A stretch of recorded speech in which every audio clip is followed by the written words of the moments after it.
À midi au déjeuner, le soir au dîner et parfois le matin au petit déjeuner. Il n'existe aucun foyer en Côte d'Ivoire où il n'y ait un petit bol de riz à table, vous l'avez compris.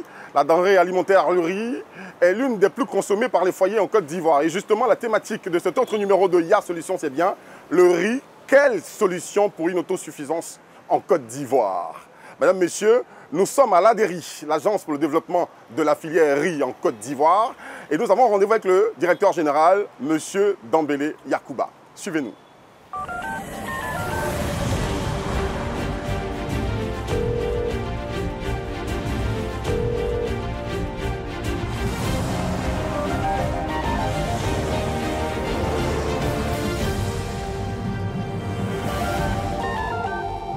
Bonjour Monsieur le Directeur Général. Bonjour. Merci de nous accorder cet entretien à la FTV pour l'émission Ya Solution. Merci pour vous.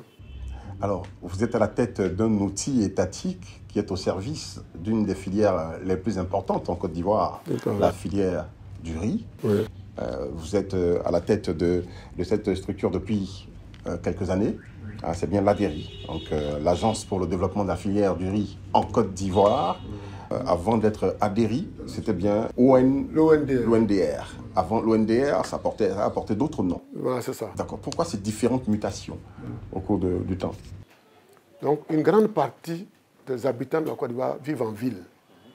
Et le riz est l'aliment le plus propice qui peut être consommé en ville. La conservation est facile. La préparation est facile. Donc, c'est plus facile.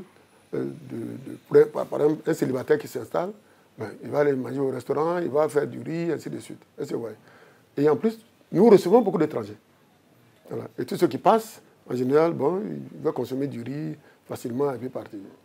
Donc, au vu de cela, les gouvernements successifs ont mis en place des activités, des actions en vue de développer le riz dans notre pays.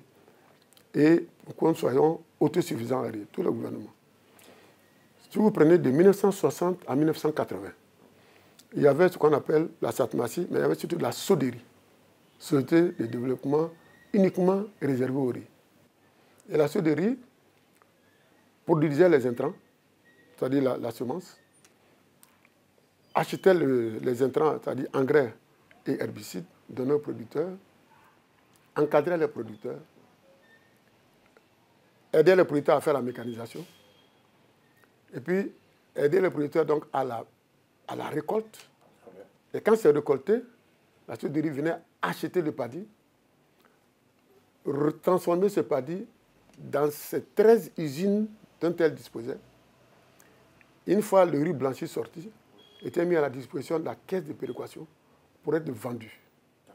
Voilà. Donc, la SODERI, en tant que structure de l'État, qui était une SODE, donc bouclait la boucle en fait. Voilà. Boucler la boucle. Et avec cette activité-là, avec un fort soutien de l'État, la SODERI est arrivée à l'autosuffisance en riz en 1976. Aujourd'hui, monsieur le directeur, pour qu'on puisse évoluer, l'ADERI a certainement une politique pour encourager les jeunes à retourner à la terre. Absolument, absolument. C'est non seulement une nécessité, mais c'est une obligation. Parce que les générations se succèdent. Ceux qui sont là sont en train de vieillir.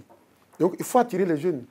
C'est pourquoi les jeunes viennent chez nous. D'abord, ils peuvent être prestateurs de services. On le forme. Donc, ça crée beaucoup d'emplois. Beaucoup d'emplois. Ça, c'est un.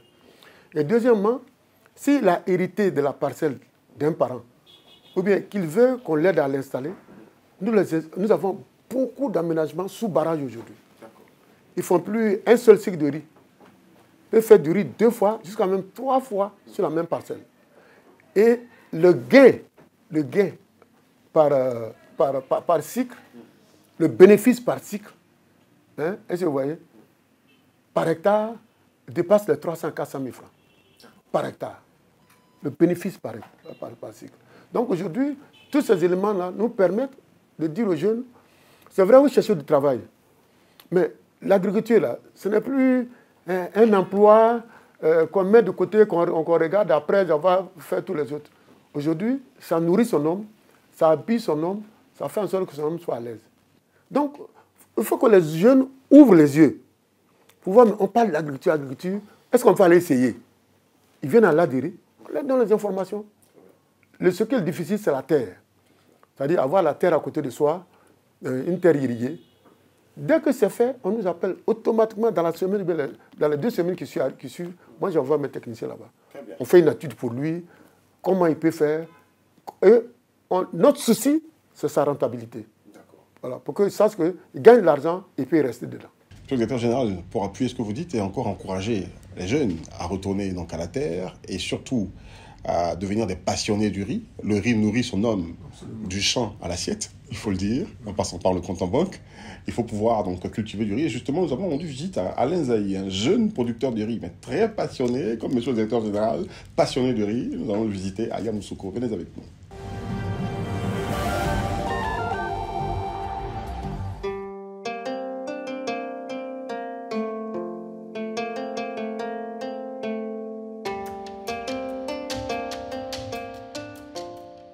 C'est une vaste étendue de bas-fonds à perte de vue.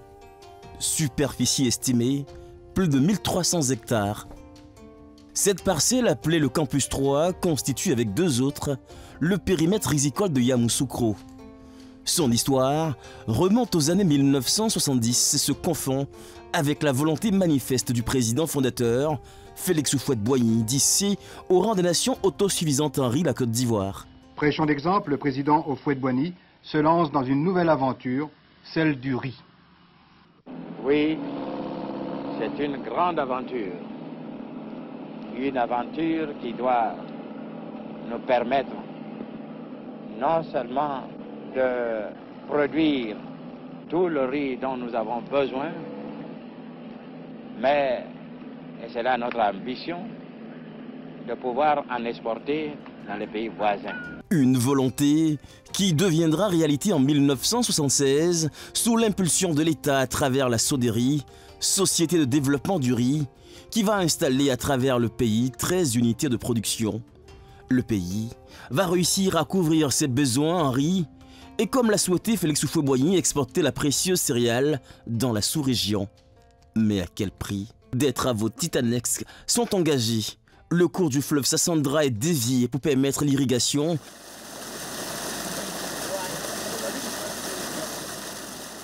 Selon l'histoire, le père fondateur a fait dévier et a créé le barrage pour pouvoir alimenter comment on appelle, les différentes parcelles pour la production du riz. Et donc c'est un barrage qui a été fait par la main et par la pensée du père fondateur. Voilà, dont nous profitons aujourd'hui. Même en saison sèche, voici le niveau d'eau. En saison sèche, voici le niveau d'eau. Parce qu'en Côte d'Ivoire, il y a 3 sortes de production. On a le pluvial, on a l'irrigation et on a la production des bas-fonds. On a 3 sortes. Mais des trois sortes de production est bénéfique celui de l'irrigation. Pourquoi? Parce que là, avec l'eau, vous garantissez plutôt la production de 2 cycles dans l'année.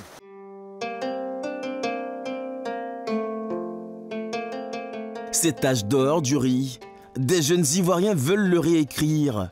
Ils ont conscience du patrimoine et de l'héritage dont ils disposent. Alain Zaï dispose de 5 hectares de ce précieux bas-fond. Il connaît l'histoire de cette terre. C'est avec bonheur ce matin qu'il procède au labour de sa parcelle.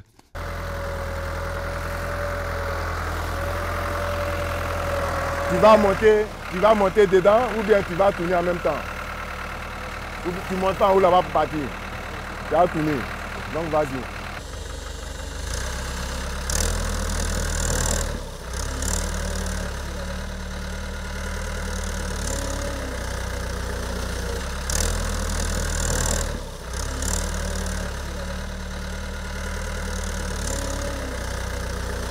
Le projet des terres ici, voilà, du campus, ça date depuis au temps du président Houphouët, voilà, père à son âme.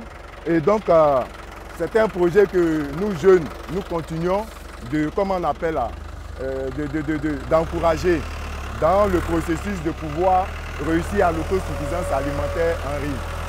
Voilà. Ici, individuellement, tu ne peux pas avoir au-delà de 5 hectares, parce que nous sommes beaucoup. C'est pratiquement un parterre de producteurs qui s'est mise ensemble pour pouvoir travailler dans le campus. Tu vois, il faut essayer de... Tu prends ici, il ne faut pas laisser la partie là, jusqu'à ce que tu touches la digue. Hein? Voilà, tu prends la partie jusqu'à ce que tu touches la digue. Il ne faut pas laisser une partie, il faut occuper tout. La demande en riz en Côte d'Ivoire se chiffre à plus de 2 millions de tonnes, ce qui représente une manne financière importante et fait de ce secteur l'un des plus rentables. Pour Alain, il est donc inconcevable que les jeunes ne s'y intéressent pas. Mais je crois qu'en toute chose, c'est la volonté, pour ne pas se voiler la face. C'est la volonté. Quand on parle de volonté, ce n'est pas forcément nos gouvernants. Ça peut être aussi la décision au niveau des jeunes. Aujourd'hui, combien de jeunes sont à Abidjan qui ne travaillent pas?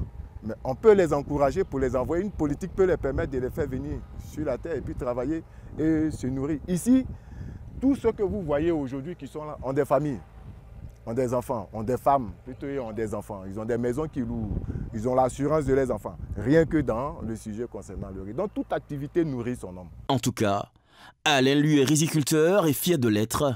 Travailler la terre, pour moi, c'est une fierté. C'est carrément une fierté. Ça me fait plaisir de voir. Tiens, il faut continuer. Ah bon, ça va. Ça me fait plaisir de mettre la main à la pâte avec mes collègues, mes amis, de travailler le riz, de travailler la terre pour satisfaire, je crois, la politique ivoirienne. Il se fait accompagner dans son travail par l'ADERI. Et donc, je peux dire que c'est une révolution personnelle. C'est une décision personnelle d'abandonner les études et puis de m'en donner à l'activité. Et quand je suis arrivé, j'ai suivi des formations, des séminaires, des voyages pour pouvoir mieux apporter encore à mon sujet. Et qui vous encadrait? Ben, on avait notre structure qui nous encadrait. On a notre structure qui nous encadrait, qui est l'ADERI. Voilà, parce que nous sommes des poulains venant de l'ADERI qui ont mis tout en œuvre pour nous donner le savoir, la connaissance. Cependant, Alain et plusieurs autres riziculteurs sont confrontés à un véritable souci de mécanisation.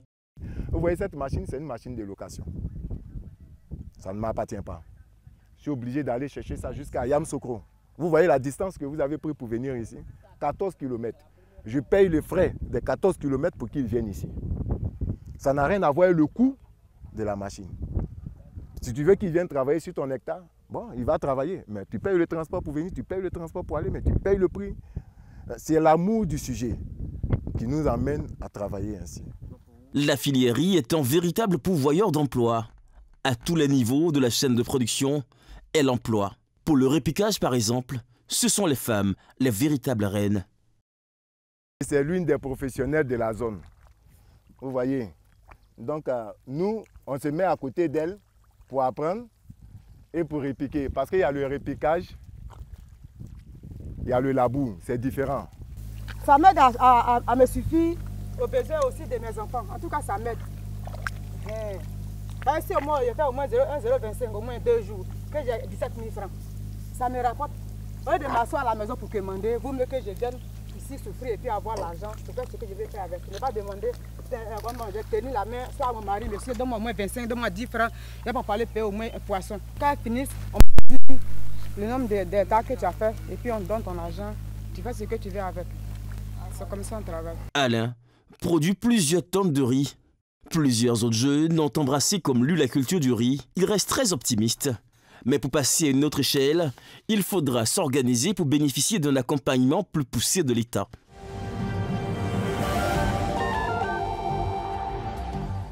Merci de nous regarder sur Live TV, la télé sans filtre. Vous suivez, il y a solution en toute situation, en toute chose. Il y a une solution, il y a des solutions dans le riz. Et nous sommes en compagnie du directeur général de l'ADERI, M. Dambélé Yacouba, un grand passionné donc, de cette filière. Nous allons revenir, bien sûr, à l'accompagnement aux producteurs. Accompagnement technique, vous en avez parlé brièvement, nous allons revenir dessus dans les détails et vous dire que certains agriculteurs trouvent l'exploitation donc de ces machines apportées par des PME, par des structures qui existent donc dans la prestation de services un peu chères. Là, on est en exploitation, c'est une bonne chose. On rentre dans la réalité du producteur. Le producteur a besoin d'engrais, de semences, d'herbicides, et puis de mécanisation, et puis de l'eau, bien sûr. Voilà. En matière de... L'État, à travers le ministère de l'Agriculture, fait beaucoup d'efforts. D'abord, les engrais sont la plupart subventionnés. Les intrants sont subventionnés. Les semences que nous produisons, le coût de production est autour de 1 100 francs. Mais nous les mettons à disposition à 600, 650 francs et à crédit. Ils ne payent qu'à la récolte. Ils payent en nature. Est-ce que vous voyez? Vous avez, pour 1 hectare d'engrais, de semences par exemple, ça vous fait autour de 27 000. Mais ce sac de semences va vous permettre de produire entre 3 et 4 tonnes, c'est-à-dire entre 600 et 700 000. Ouais. Donc, ce n'est pas les 24 000 francs que vous ne pouvez pas payer. Vous ne devez même pas payer en argent, payer en paddy. Donc, c'est des solutions que nous avons pour qu'il y ait un accès plus facile des intrants auprès des producteurs. En termes de mécanisation, je vous ai parlé des prestataires de services. Mais les prix que nous faisons, c'est des prix avec l'ensemble des acteurs. On a une moyenne des prix de la récolte en Côte d'Ivoire, une moyenne des prix du labour en Côte d'Ivoire, une moyenne des prix de l'épandage d'engrais en Côte d'Ivoire.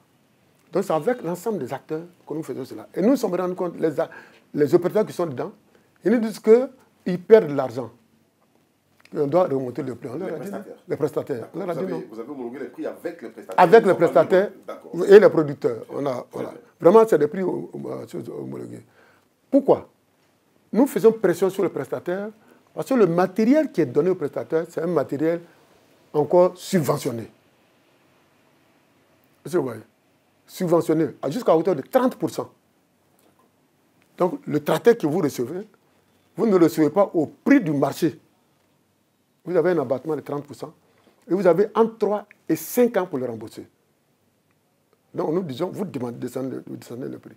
En tout cas, je suis un peu surpris que le président dise ça parce que le prix qu'eux-mêmes pratiquent sur le terrain, c'est plus élevé que ce que nous pratiquons aujourd'hui. Et aujourd'hui, je prends le cas de Yamoussoukro, beaucoup d'endroits, nous avons fait la promotion d'une pratique, ce qu'on appelle la contractualisation. Le paysan, au moment où il va commencer à faire le labour, il n'a pas d'argent. Nous lui demandons de se mettre en contact avec ce qu'on appelle un partenaire. Le partenaire peut être celui qui a les machines. Donc il vient, on lui demande de venir avec un certain nombre de choses. Lui, il vient avec les engrais, avec les semences. Il fait les prestations. Le paysan suit sa parcelle. Et à la fin, ils ont un prix à payer à ce prestataire-là. Le prestataire peut vendre le paddy pour se faire payer, ou bien décortiquer à le riz blanchi et puis se faire payer. Mais tout ça en accord avec le producteur. J'étais à une mission il y a à peu près l'an dernier à Yamoussoukro, justement à Yamoussoukro. J'étais autour avec les producteurs, ils étaient autour de moi. J'étais en train de voir, est-ce que votre activité là, ça peut attirer des jeunes? On était nombreux à me cadrer tout ça. On était au champ même, on était assis sur le manguier. Et la question du retour à la terre des jeunes. Voilà. C'est cela? Non, en fait, est-ce que son opération est rentable? D'accord. Pour attirer des jeunes. Donc, on a fait les calculs. Il dit qu'il faisait 5 tonnes, mais il sait qu'il faisait plus de 5 tonnes. C'était d'irriguer, il faisait au moins 5 tonnes. Il a dit qu'il fait 5 tonnes. Donc, on a fait le calcul sur 5 tonnes. On a vu ce qu'il gagnait. On a vu toutes les dépenses qu'il les enlève. Ce qui reste, voyez-vous, ce qui reste, comme c'est chaque 6 mois, quand on a divisé par mois, ce qu'il gagnait là, c'est plus que le directeur de l'école primaire qui était à côté. D'accord. Oui. Devant tout le monde. C'est lui-même qui a dit, le directeur. J'ai dit, voilà, vous gagnez de l'argent. Vous gagnez de l'argent. Notre meilleur producteur de riz, il est à Yamoussoukro. Il s'appelle Paul. Il n'a pas plus de 4 hectares. Il roule en Mercedes. Ses enfants sont scolarisés en France. Il a sa maison que moi-même j'ai visité, une villa qu'il habite. Maintenant, il a jusqu'à 8 hectares. Il a 8 hectares. Mais lui, il a poussé jusqu'à 7 tonnes hectares. Parce que, ouais, si à partir de 7 tonnes, tu as 2 tonnes pour rembourser tous tes crédits, tout le reste, c'est pour toi. On est très heureux de vous écouter nous dire tout ceci, monsieur le directeur général. La question qu'on va se poser, c'est à quand la vue en excès désormais de sacs de riz portant des marques ivoiriennes dans nos supermarchés et points de vente? Il y en a déjà. D'accord. Si vous voulez, après l'émission, allez dans les supermarchés, il y en a déjà. Voyez-vous, tout ça, c'est du riz ivoirien. D'accord. On peut les voir de plus près, hein, monsieur le directeur général. Ouais. D'accord. Riz local, la cuisinière. Voilà. Vous voyez tout ça? Le riz de Danané, le fameux riz de Danané. Voilà. D'accord. Vous avez ça. Bon, il y a des noms. Il y a tous les noms possibles. Mais ça, c'est un petit échantillon. Hein. Très bien. Un tout petit échantillon. Voilà, Ivia. Voilà, ça, par exemple. Voilà. D'accord. Voilà. On avait un gros problème de conditionnement de l'emballage. D'accord. Aujourd'hui, les opérateurs ont vu que l'Ivoirien achète d'abord l'emballage. Ah, c'est bon, donc ce qui est dedans est bon. Donc, de plus en plus, ils sont en train de satisfaire à ça. Aujourd'hui, vous avez du riz de 25 kg, bien emballé, surtout dans les supermarchés. Vous allez dans les rayons du riz, vous allez voir beaucoup de riz de Côte d'Ivoire. Mais ce n'est pas suffisant. Ce n'est pas suffisant. Voilà, on n'est pas encore arrivé à l'autosuffisance. Monsieur le directeur général, justement, nous allons aller sur le marché pour rencontrer les dames qui ont des boutiques où nous rencontrons donc ces différentes variétés de riz national. Donc on va y aller tout de suite rencontrer qui vient de Diabo, Yao Rebecca, et puis notre dame qui s'appelle Josiane Loba, que nous avons interrogée. On y va tout de suite pour la rencontrer.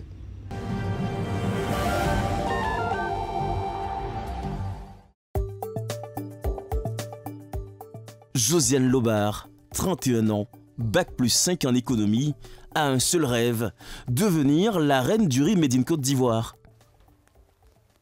Myriam, s'il te plaît, tu as apporté le bol pour mettre le riz à l'intérieur. Ça est où? Ok. D'accord.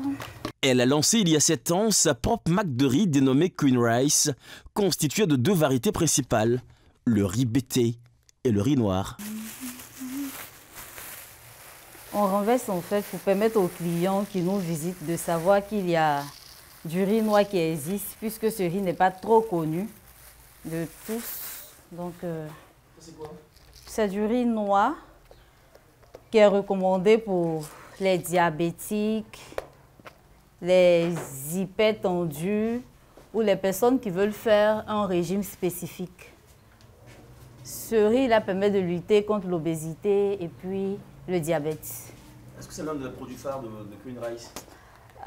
C'est l'un de nos produits, pas l'un des produits phares, parce que notre produit phare même c'est Queen Rice riz bété, GT11, qui sort beaucoup en fait. Ce riz est demandé, mais la difficulté c'est qu'il n'est pas tout le temps disponible sur le marché. Donc nous sommes en train de constituer un stock pour éviter les ruptures de stock de riz noir. Tu as eu combien de commandes aujourd'hui? 6 commandes. D'accord. En plus de moi, mes commandes, parce que tu es passé ce matin, tu m'as dit toi-même tu avais 6 commandes. Et moi, je t'ai envoyé 3 ou 4 commandes. Donc, en plus de mes commandes, ça fait 9 commandes. Est-ce que tu as pu satisfaire tout le monde? Oui, tout le monde. Donc, tu as sorti combien de riz aujourd'hui? 24 sacs. 24 sacs. C'est peu pour aujourd'hui. Hein. Actuellement, on sort plus que ça. Vous dites 24, c'est faible. Habituellement, vous sortez combien? On peut vendre plus de 500 kilos de riz par jour. Le kilo à 770. Mais les riz sont disponibles en sac de 4,5 kilos, donc disons 5 kilos comme le riz importé. Donc, on a tendance à sortir 169 sacs souvent par jour, souvent même plus que ça. Donc, on peut vendre soit 1 tonne par jour. Donc, ce qui fait qu'aujourd'hui, j'ai l'impression que c'est un peu fait pour 24 sacs de riz sortis. Sa comptabilité se porte plutôt bien et les perspectives encore plus prometteuses. Pour séduire davantage sa clientèle, Josiane mise sur un packaging attrayant qui n'a rien envié aux marques de riz importées. Elle s'est comptée aussi sur les Ivoiriens, qui de plus en plus deviennent friands du riz produit localement. Les Ivoiriens sont aujourd'hui portés sur le riz qui est produit en Côte d'Ivoire. Pour ceux qui ont l'information de où trouver ce riz-là, parce que c'est la plus grande difficulté pour les personnes intéressées par le riz local, c'est que ces personnes ne savent pas où trouver un riz local qui n'est pas traité traditionnellement. On essaie de fournir un produit exceptionnel aux clients. Parce que ces clients-là veulent un produit parfumé qui correspond au riz importé. Donc, on s'arrange à fournir un produit exceptionnel. Là, bientôt même, il y aura un troisième riz qu'on va mettre, une nouvelle variété qu'on va mettre sur le marché pour pouvoir satisfaire ceux qui veulent vraiment le riz de très très haute qualité. Vous allez bien? Oui, ça va, ça va. Comment je peux vous aider, s'il vous plaît? Bon, ici, je viens acheter le riz noir. Vous voulez combien de sachets, s'il vous plaît? On m'a dit de venir acheter du sachet. D'accord. Myriam, où tu as rangé les sachets?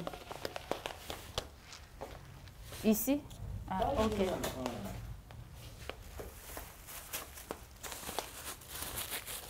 Cette étudiante que Josiane s'est lancée dans ce business du riz. À force de travail et d'abnégation, elle a eu la confiance de l'État de Côte d'Ivoire qui l'accompagne. Aujourd'hui, on a bénéficié aussi d'un prêt de l'Agence Emploi Jeunes qui nous permet de passer vraiment à une autre étape de notre projet. Donc, on se dit dans 1 an, dans 2 ans, on pourra vraiment satisfaire la demande parce qu'on constate fréquemment des ruptures de stock à notre niveau. Donc, on espère qu'à partir de maintenant, on n'aura plus de rupture de stock et que tous nos clients seront satisfaits, y compris nous-mêmes. On remercie l'État, l'Agence Emploi Jeunes particulièrement, qui a permis qu'on obtienne ce prêt-là.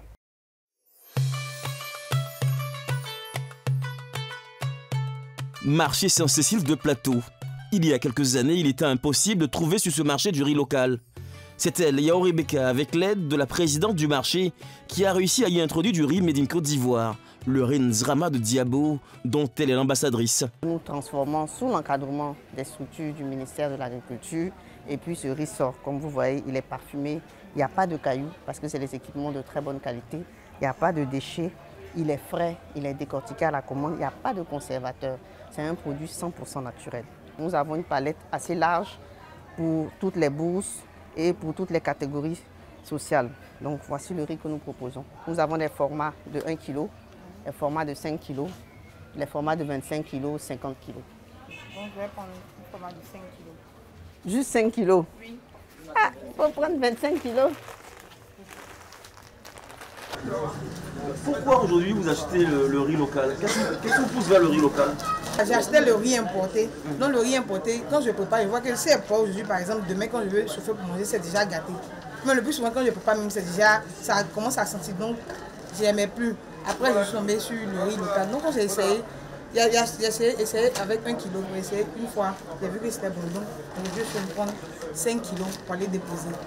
Et vous me disiez qu'avant il n'y avait pas de riz local sur ce marché? Non, il n'y avait pas de riz local ici. Il n'y avait pas de riz local ici. Ce qui faisait que c'était difficile d'avoir. Voilà, c'était difficile. C'était difficile. Le plus souvent, même quand je veux chercher.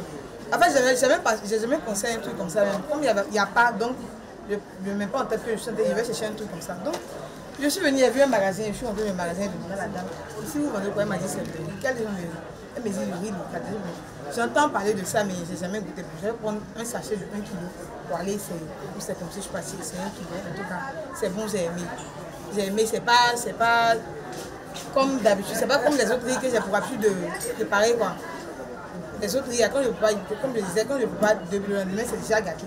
Donc ça, j'ai vu que c'était bon. En tout cas, il n'y a rien à dire, c'est bon. C'est bon même. C'est ça également, madame, un problème d'accessibilité. Les Ivoiriens ne sont pas informés, souvent ils veulent du riz, mais ils ne savent pas où en trouver. Il faut que les Ivoiriens viennent à l'information parce qu'il y a effectivement du très très bon riz local. Il y a beaucoup de groupements, de coopératives qui font du très bon riz aujourd'hui avec les équipements de l'agriculture moderne, nous avons de la qualité. Au niveau de la transformation, nous avons du riz naturel, du riz sans cailloux, du riz sans conservateur, sans produits chimiques, bon pour la santé. Mais l'action de cet ancien cadre vise surtout à autonomiser les femmes en milieu rural, à créer des richesses. Nous avons besoin de cet élan national, de ce sursaut national, pour cette préférence nationale aux produits de chez nous. Parce qu'en achetant du riz local, vous faites vivre toute une communauté. Ce sont des ménages qui sont des bénéficiaires de vos achats. Le riz importé que vous achetez, vous ne connaissez pas le destinataire final. Alors que ce riz permet la transformation de nos territoires ruraux, l'autonomisation des femmes et nous permet de lutter contre la pauvreté en milieu rural. Donc acheter le riz local, c'est aussi permettre que l'émergence arrive dans nos localités. Sa stratégie de départ, vendre en ligne. Mais aujourd'hui, en termes de vente directe sur ce marché, Rebecca ne se plaint pas. Elle a même réussi à fidéliser quelques grossistes. Mon client, bonne arrivée. Oui, demain, c'est la fête. Hein. Tu es venu prendre combien de tonnes? Bon, aujourd'hui, je vais prendre beaucoup, comme c'est déjà la fête. Avant, tu vendais autre riz. Pourquoi tu vends riz local maintenant? Bon, l'autre riz, quand ça c'est arrivé, j'ai proposé aux clients d'étudier ça pour voir qu'est-ce que ça va donner. Et puis, effectivement, ils ont beaucoup aimé. Ils sont revenus avec beaucoup plus de commandes. Puis, au fur et à mesure, aujourd'hui, je pense que ça commence à s'améliorer. Comment ça dit? Non, ça marche bien. Ça marche très bien. D'accord. Par la grâce de Jésus.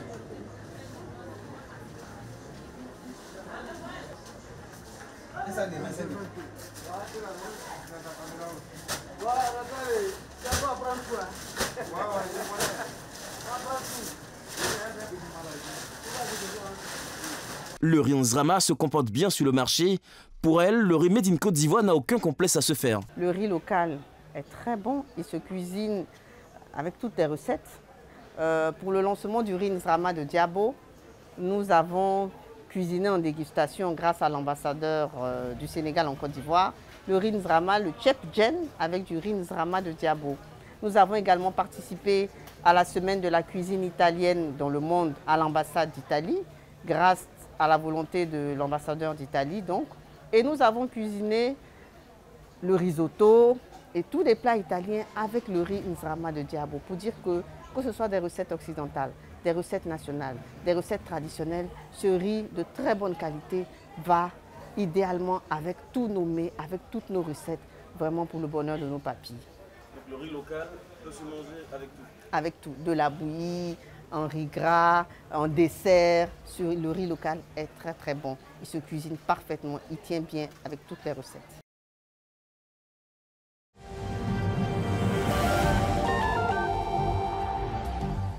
Monsieur le directeur général, on peut dire que c'est une fierté pour la Côte d'Ivoire que d'avoir toutes ces marques de riz, ces marques produites, fabriquées par des Ivoiriens.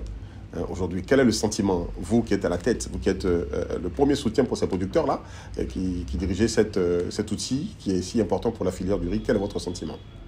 D'abord, c'est une fierté, vraiment une grande fierté, parce que on n'imaginait pas que du riz de bonne qualité, avec une très bonne présentation, du riz local, pouvait être sur nos supermarchés et concurrencer le riz importé.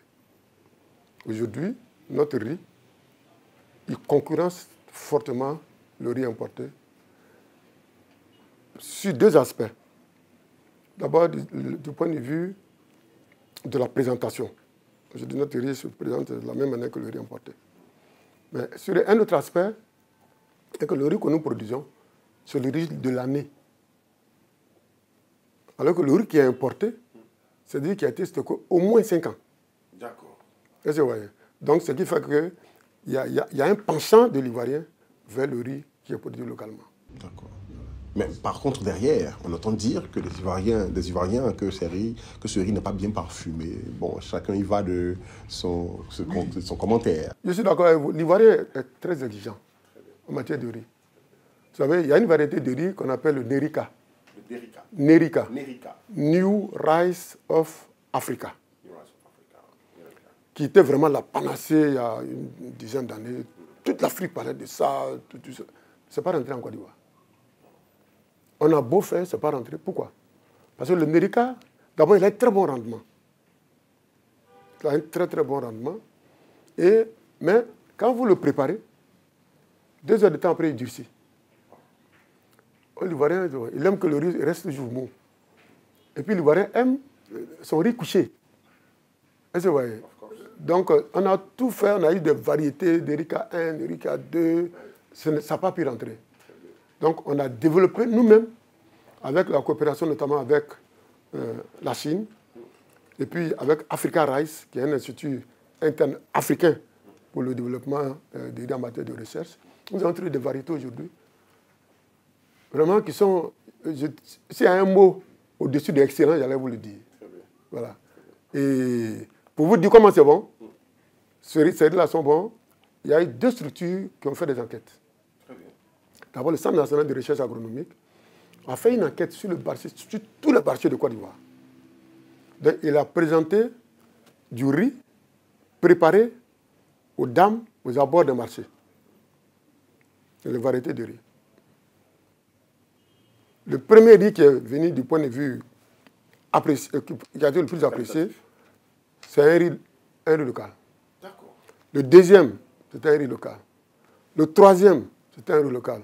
Le riz importé est apparu à la 4e position. Ça, c'est le CNRA. Ensuite, la JICA, la coopération japonaise, a fait la même enquête sans savoir que le CNRA avait déjà fait la même enquête. Ils sont arrivés exactement au même résultat. Le premier riz, c'était un riz local. Le deuxième, du point de vue préférence des bonnes dames, c'est au 4e qu'un riz importé est apparu. Donc ça veut dire que l'Ivoirien aime son riz. Parce que quand les bonnes femmes, elles vont voir quoi? Est-ce que c'est mou? Est-ce que c'est frais? Est-ce que ça sent bon? Est-ce que quand ça dort, c'est encore doux? Voilà. Donc voilà les qualités qu'on recherche. Et ça, les variétés que nous avons actuellement, c'est pourquoi on parle même très peu d'anané, parce que nous avons au moins 5 variétés aujourd'hui qui sont au-dessus de d'anané. Très bien. C'est vrai. D'accord. Alors, aujourd'hui, l'ADERI, après toutes ces années de passer à la tête de cette structure, quel est le bilan donc, et les perspectives à venir pour la filière? En termes de bilan, quand nous avons commencé en 2012, d'abord avant 2012, la production oscillait entre 550 et 700 000 tonnes par an. Quand nous avons commencé la stratégie nationale de développement de la riziculture, nous sommes passés en 2012 à 918 000 tonnes. Et nous avons atteint 1 400 000 tonnes vers 2013-2014. Vraiment, c'était vraiment une bonne ascension. À partir de 2015, nous avons une sécheresse vraiment qui a été très très dure pour nous, hein, et qui nous a permis de stagner. On est descendu. Et ensuite, le Covid est arrivé. Nous avons stagné, même descendu jusqu'à 900 000 tonnes. Aujourd'hui, nous sommes en train de repartir depuis 2 ans, depuis 3 ans. Nous sommes autour de 1,3 million, 1,4 million. Mais il faut comparer cela à la demande. C'est-à-dire le besoin est de 2 millions de tonnes. 2 millions. Et ce besoin va en augmentant. Là, nous sommes comme quelqu'un qui suit un lièvre. Au fur et à mesure que tu cours, lui aussi court plus vite. La consommation augmente. Nous suivons. Donc nous devons aller le plus rapidement possible. Voilà.